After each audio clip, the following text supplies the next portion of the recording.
Madame le maire, mes chers collègues, nous avons pour ambition de renforcer l'attractivité et le rayonnement de notre centre-ville, et ce, d'autant plus dans le contexte actuel avec les manifestations subies tous ces samedis. Cette décision soumise au vote est tout à fait inédite. La délimitation d'un périmètre de sauvegarde du commerce et de l'artisanat, conjuguée à l'instauration, à l'intérieur de ce même périmètre, d'un droit de préemption sur les fonds artisanaux, les fonds commerciaux et les baux commerciaux. Plusieurs grandes villes ont déjà sauté le pas au niveau national, que ce soit la ville de Bordeaux ou de Lyon.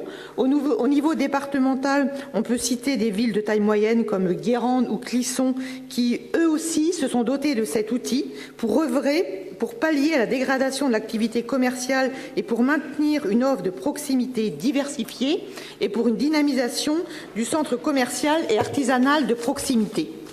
Même si notre centre-ville se porte plutôt bien, il faut quand même rappeler quelques chiffres positifs. On a 1800 locaux actifs, 1100 points de vente, on a 5% de l'offre commerciale qui est renouvelée chaque année. Cette année, le cap des 100 créations de nouveaux commerces a également été franchi dans le centre-ville et un taux de vacances, comme il a été rappelé, très très faible que beaucoup d'autres grandes métropoles nous environnent. La délimitation du périmètre de sauvegarde, cette délibération proposée, en fait, constituera pour notre ville un levier complémentaire qui s'ajoute à tous les autres outils qui ont déjà été cités pour que le cœur de ville conserve cette offre de commerce attractive et diversifiée.